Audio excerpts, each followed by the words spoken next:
తెలంగాణ రాష్ట్రంలో కాంగ్రెస్ పార్టీ తీసుకున్న నిర్ణయాలు కావచ్చు, లేదంటే పార్టీలకు ఫిరాయింపులను ప్రోత్సహిస్తుందని ఒక ఆరోపణ అయితే బీఆర్ఎస్ నాయకులు స్పష్టంగా బయటికొచ్చి వెల్లడిస్తున్నారు. ఒకవైపు ఎమ్మెల్యేలు ఎవరైతే ఉన్నారో వారిపైన తీవ్ర ఒత్తిడి చేస్తున్నారు. మానసికంగా మరి ఇటు ఆర్థికంగా దెబ్బ కొట్టే విధంగా మరి అనేక ప్రయత్నాలు చేస్తున్నారు కాబట్టి వారందరూ వాటికి భయపడి పార్టీ మారుతున్నారు. ఒక బహిరంగంగానే ఎమ్మెల్యేలే చెప్తున్నారు. దీనికి సంబంధించి మనతో మాట్లాడేందుకు ఫయాజ్ బీఆర్ఎస్ సీనియర్ నాయకులు మనతో పాటు ఉన్నారు. వారిని అడిగి తెలుస్తుంది. అసలు ఏ విధంగా చూడొచ్చు పార్టీ ఫిరాయింపులను ఏ విధంగా చూడొచ్చు? కాంగ్రెస్ పార్టీలోకి చాలామంది ఎమ్మెల్యేలే వెళ్తున్నారు. దీని వెనకాల ఉన్న అసలు రహస్యం ఏంటి? ఏం లేదు. రేవంత్ రెడ్డి గారు ఇంతకుముందు ముఖ్యమంత్రి కానప్పుడే అతడు ఏం చేసిండు, ఆ పార్టీ నుంచి బీఆర్ఎస్ పార్టీలోకి వస్తుంటే వాళ్ళని అందరినీ రాళ్లతోటి కొట్టాలి, కట్లతోటి కొట్టాలి, చంపేయాలని చెప్పిన ముఖ్యమంత్రి రేవంత్ రెడ్డి ఇప్పుడు చెప్పిన విధంగానే ఆయన చేస్తుండు. ఆ రోజు చెప్పిండు, ఇప్పుడు ఆయనే దాన్ని ప్రాక్టికల్గా నడిపిస్తుండు. ఇది మంచి పద్ధతి. రేవంత్ రెడ్డి ఒక ముఖ్యమంత్రి, నీకు అన్ని తీరులా ఉన్నాక, అంగబలం ఉన్నది, అన్ని బలం ఉన్నాయి, మెజార్టీ ఉంది, ఉన్నాక కూడా మా మీద కన్ను పెట్టి మా ఎమ్మెల్యేలను హింసించి రాత్రులకు భయాందోళన చేసి ఇంట్లో ఆడోళ్ళను బెదిరించి ఏమైనా కాలేజీలు ఉన్నా, ఏమైనా వ్యవసాయాలు ఉన్నా, ఏమైనా భూములు ఉన్నా దాని మీద ఏదేదో క్రిమినల్ కేసులు పెడతామని బెదిరించుకుంటూ మా యొక్క ఎమ్మెల్యేలను నువ్వు దిగజారుతనం చేసుకుంటా, వాళ్ళని బెదిరించుకుంటా, నీలో లొంగబరుచుకొని మా ఎమ్మెల్యేలందరినీ ఏదో ఆశలు చూపెట్టి మంత్రి పదవులు ఇస్తా అని చెప్పి, లేకపోతే ఏదైనా ప్రోటోకాల్ ఇస్తా అని చెప్పి నువ్వు ఇటువంటి వ్యభిచార వ్యవస్థను నడిపిస్తున్నావు అంటే రేవంత్ రెడ్డి, ఇది మనకు తగదు. తెలంగాణ ప్రజలు, తెలంగాణ ఉన్న మొత్తం మన జనమంతా చదువుకున్న విద్యార్థులు, మేధావులు, వ్యవసాయదారులు ప్రతి ఒక్కళ్ళు వింటున్నారు, చూస్తున్నారు. పొద్దున్న లేవగానే ఒక రోజుల్లో పేపర్ చదువుకొని ఒక పేపర్కు 10 మంది 20 మంది ఊళ్ళో కూర్చొని మీటింగ్ చేసుకుంటూ చదువుకుందరు. ఈ రోజులలో ఇంత ఛానల్ ఫాస్ట్ అయింది. వ్యవసాయం చేసేటోళ్ళు కూలీలు కానీ, ట్రాక్టర్ డ్రైవర్ కానీ, కైకిలు పని చేసేటోళ్ళు కూడా ఇలా యూట్యూబ్లో మన ఫోన్లల్లో ఆన్లైన్లో చూసుకుంటా ఏం నడుస్తుంది, ప్రపంచం ఎటుపోతుంది అన్నీ చూస్తున్నారు. చాలా దిగజారుడుతనం చేస్తున్నావు. ఇది నీకు మంచి తగదు. నువ్వు చాలా వ్యవస్థను ఖరాబ్ చేస్తున్నావు. ఇది మంచి పద్ధతి కాదు రేవంత్ రెడ్డి. నువ్వు మార్చుకోవాలి.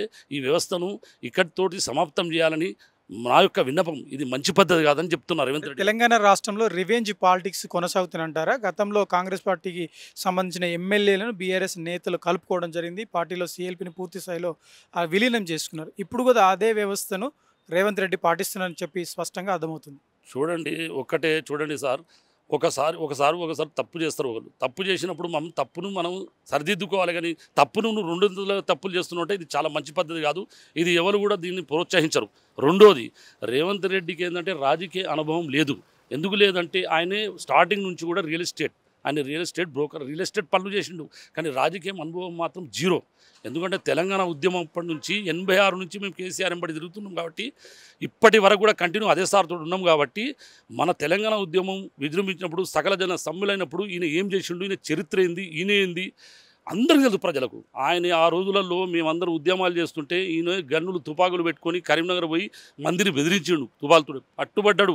ప్రతి ఒక్కరు జనం చూసారు. అటువంటి వ్యక్తికి ఏదో అదృష్టం మంచుకుండి కేసీఆర్ పుణ్యాన ఆయన కష్టపడి ఎన్ని బాధలు పడి ఎన్నో బాధలను అడ్జేసి ఇలా తెలంగాణ తెచ్చినందుకు, ఇవాళ నీకు అవకాశం వచ్చినందుకు, మన జీవితంలో మనం ఉమ్మడి రాజ్యంలో ఉంటే మనం ఎన్నో ముఖ్యమంత్రులు 4 మంత్రి పదవులు ఇచ్చేసి 4 ఏదైనా పోర్ట్ఫోలియో ఇచ్చేసి కథం చేస్తున్నారు. ఈ రోజులలో మనకు ఒక ముఖ్యమంత్రి, మన హోదా, మన పొజిషన్ వచ్చిందంటే అది కేసీఆర్ పుణ్యానే.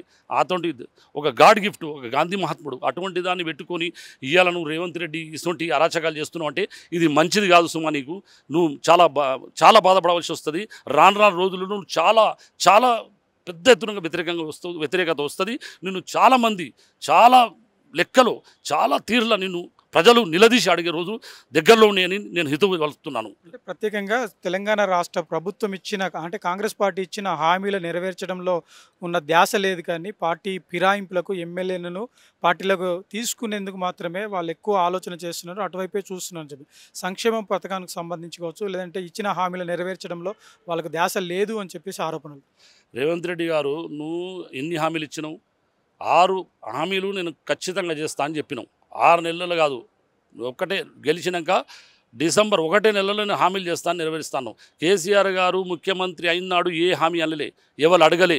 ఎవరు ప్రోత్సహించలే చెప్పలే. అటువంటిది కేసీఆర్ హామీలు ఇచ్చి దాన్ని ఖచ్చితంగా నిమాయించండు. ఎన్నో తీర్లు చేసిండు. ఎన్ని పథకాలంటే ఆ పథకాలకు లెక్కలేదు. ఇవాళ మన ప్రపంచంలో మనము చూసిన మన ఇండియా లోపట ఇవాళ నిజంగా చెప్పుకోవాలంటే ఆయన అటువంటి ముఖ్యమంత్రి మనకు దొరకడు. నంబర్ 1 ముఖ్యమంత్రి అని అవార్డులు కూడా ఎన్నోసార్లు చూసినాం మనం. సెంట్రల్ గవర్నమెంట్ నుంచి వచ్చినాయి, స్టేట్ గవర్నమెంట్ నుంచి, ప్రతి జాగాల నుంచి. అటువంటి పథకాలు మన జీవితంలో మాత్రం నేను ఇలా 52 ఏళ్ళకి వచ్చినా నా జీవితంలో నేను చూడలే అటువంటి పథకాలు. ఎన్ని పథకాలు పెట్టిండు. ప్రతి ఒక్క పథకం ప్రతి ఒక్కళ్ళు హ్యాపీగా ఉండే. ఊర్లలో పోయి తాతలను అడిగితే తాత నీకు ఏమైనా పైసలు కావాలంటే నాకెందుకు నా కేసీఆర్ కొడుకున్నాడు 4000 పింఛన్ వస్తుందని చెప్పుకున్నారు గర్వంగా. ఈ రోజులలో మొత్తం మంది ఏం రాజ్యం వచ్చింది, ఏమొచ్చింది బిడ్డ, ఇది ఎందుకు తీసుకొచ్చిరు నువ్వు రేవంత్ రెడ్డిని, ఎవడు తీసుకొచ్చిండు? ఇవాళ 6 నెలల సంధి నువ్వు ఒక పథకము కానీ ఒక ప్రజలలో కానీ ఏమి జరుగుతుందని నువ్వు ఆలోచన లేదు.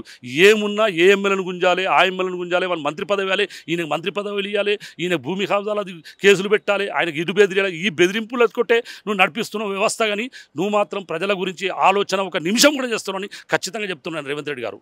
ఎప్పుడైతే మన కేసీఆర్ గారిని ముఖ్యమంత్రిగా మనం ఎన్నుకున్నామో మళ్ళా అటువంటి రోజులు త్వరలో రాబోతున్నాయి.